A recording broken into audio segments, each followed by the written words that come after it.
It's time now for some 814 Eats. We're joined alongside Susan and Stephanie here from the Raystown Lake Region. Thanks so much for joining us today, ladies. Thanks for having us. Absolutely. So we're going to get to this in just a bit. It smells amazing, by the way. Stephanie is making it for us, showing us how to make it.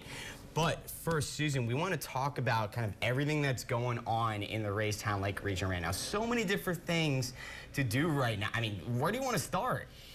Well, in the Raystown Lake Region this time of year, all the fall feels are intensified. So you want to start with our attractions. You want to head over to the East Broad Top Railroad, ride our historic railroad through some beautiful fall scenery. Every kid gets a pumpkin, and you can meet the Peanuts gang as well, Charlie, Brown, and Snoopy. And, you know, it's a spooky time of year, so you don't want to miss Ghosts and Goblins Underground with Lincoln Caverns and Whisper Rocks.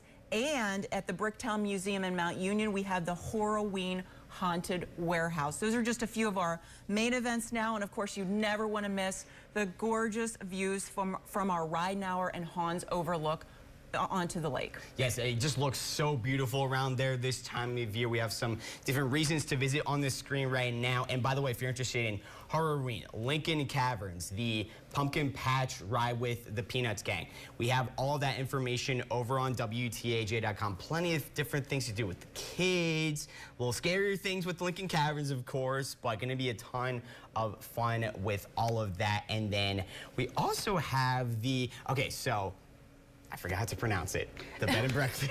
It is hard to pronounce. Yes. We can't do radio ads because we are the inn at Solvang. Solvang. It's spelled like Solvang, yeah, but I'm contractually obligated to say Solvang because I work for Norwegians, and it has been in the home. The home has been in the family since it was built, and was built by a family of Norwegians. So we are the inn at Solvang, means Valley of the Sun. So there's beautiful sunsets every evening at Solvang. Yeah, someone got a picture of the Northern Lights a couple nights ago. Yes, that was me. At like that was 1 in the morning, I took that picture, and that was my cell phone, and it was wobbly and blurry, but it was incredible. Like, the sky was literally that burgundy color over that's our Norwegian cabin on the property. So we have my boss who built his dream Norwegian cabin on the property, and people can stay in it. It's it's part of the bed and breakfast, one of our guest houses. That's awesome. Like that's a tree house. Cool. Yeah, and I think we also have some room tours as well, a little video that you guys posted. I was looking at your Facebook and everything. So festive right now, of course, for the season. Plenty of decorations. I love some of the Penn State stuff that you guys have as well. We've been trying to put it all out there. Yeah. As Susan knows, Huntingdon in the fall is gorgeous. So where the inn is set is on all of this wooded land with hiking trails to the top of the mountain where you can see out over ridge lines. And so it's not hard to decorate for fall because it already looks like fall. It's just so gorgeous. So we have a lot of fun with that kind of stuff. Our social media is trying to put out like little crafts you can do at home for your own fall decorating. It's been, you know, it's been an easy season to get in the mood with all the Penn State fans coming, filling us each morning of the weekends, which this is one of the dishes that we make for them too. Yes, yeah, and speaking of that, without further ado, let's get to this. So this is a braid? Yeah, we call it a breakfast braid. Yeah. Today it is Florentine style, so shout out to Morgan in Italy right now. Yes, so Morgan's a little jealous. I'm jealous of her. She's getting the real thing. But this is as close as we can get because we're doing it with like spinach and some shaved Italian cheeses. In this case, we have turkey sausage, you know, but you could do regular sausage, whatever, and eggs in our braid. Yum. So the base of our braid is a puff pastry sheet. So you buy these in the store, and they come in the freezer section. You can just lay it out on a pan, so that's what I have here. And I've already pre-cut a fringe on one side. So I've cut this fringe, and I'll cut the fringe on the other side too. So basically like about ½ inch wide strips, give or take. This doesn't need to be exact. And then you cut it so that you're loading the center of your puff pastry to make your braid. And what you put in it is totally up to you. So we soft cook some eggs. So they're cooked, but they're gonna go in the oven for ½ an hour. So they're gonna continue to cook. But we scramble some eggs, and we use all local farm eggs at the inn for our guests. So for this size braid, I use about 9 eggs, put some cream in it when I'm cooking, season them up, but whatever you want to put in them. It really doesn't matter, just as long as they're still kind of glossy and wet, not overcooked, because they're going to continue to cook for a half an hour. So that goes in the base of your braid. This is, you know, not neat, but you get the idea. But yeah, it's all going to come together at the end. Yeah. It's one of those looks impressive. People ask how we make it, and it's so easy. And then whatever the meat you want to put in. So in this case, we have turkey sausage. So just layering that on. For our Florentine style, we have some spinach today. The Italian touch. Yeah, get that hand up. And then we have our shaved Asiago and Parmesan to go on top of that. Awesome. And then this is where the braid magic happens, right? So you just start your braid by sort of pinching one end. Okay. And then overlapping your fringe pieces. Oh, okay. So super easy.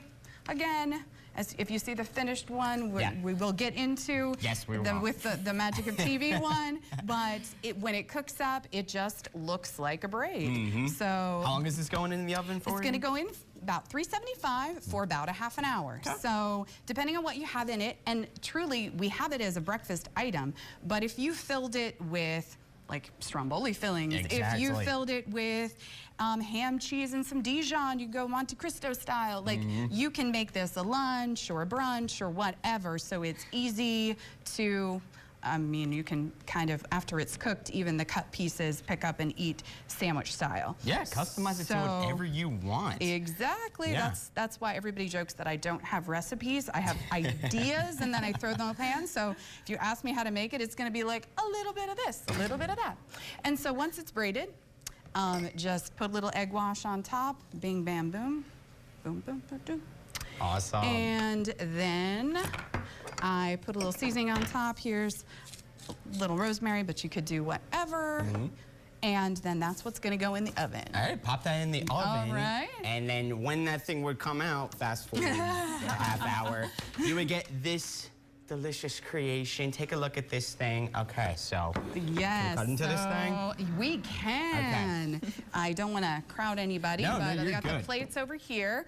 I actually brought some dishes from the inn. So if you stayed at the inn at Solvang, you would get if you stayed for 2 weeks, you would get a different breakfast every morning. We serve a 3-course breakfast, so this would be like our main course. And you would get a fruit course, also some baked goods that are homemade. So if you stayed, you would get a different table setting every day. You'd get a different breakfast every day. And we do have some guests who stay with us for a couple weeks straight. So this is I just can imagine it would be plated up. Waking up and just smelling this thing going on in the kitchen and just being ready to take on the day and check out the amazing sights to see in the watching the animals outside. So our kitchen windows, there are birds and chipmunks and stuff every morning, and our guests love to watch them, and it's just part of the thing. Yes. So I just have some fresh basil here to garnish it with. Boom. Yummy. Look at this thing, everyone. That's breakfast. Awesome. This is breakfast. Okay. Or at least part of it. Here's Susan. Susan, go ahead. Yes. Okay, I've got to dig into this thing. I've been waiting all show for this thing. I was going to say, there's fork and knife for it, but you're eating it exactly the way that I eat it at the inn. So it's almost sandwich-like at that point, so you can just eat it like a sandwich, pick it up. But there's fork and knife if you need it. And so good, Stephanie. So good, Stephanie. Thank you so much. You're welcome. Delicious. And yeah, we'll have that recipe on the website as well. But also stay at their inn. I mean, it is just so beautiful. Check out their Facebook as well. You guys have some very entertaining reels on there. We are trying. We recruited my mother to help do this like Gen Z meets baby boomer collaboration reel. Shout out to my mom. She's in her Insta era. And we have a Gen Z young girls that are working with me. They're working really hard to just make the inn as fun as it is. Our guests love to come. We have our return rate is really high. We have 40 to 50% return rate. Our guests come, some have come for the entire 25 years I've been working there. I've hosted them for Penn State games or various reasons, so they've come back that long. So That's awesome. Yeah. Once you go, you're never going to, you don't want to leave. It's Huntington County. Come Yes, to Huntington County. Exactly. Come and see all the amazing things they have to see. All right, thank you so much, ladies. Thank you so much. Absolutely.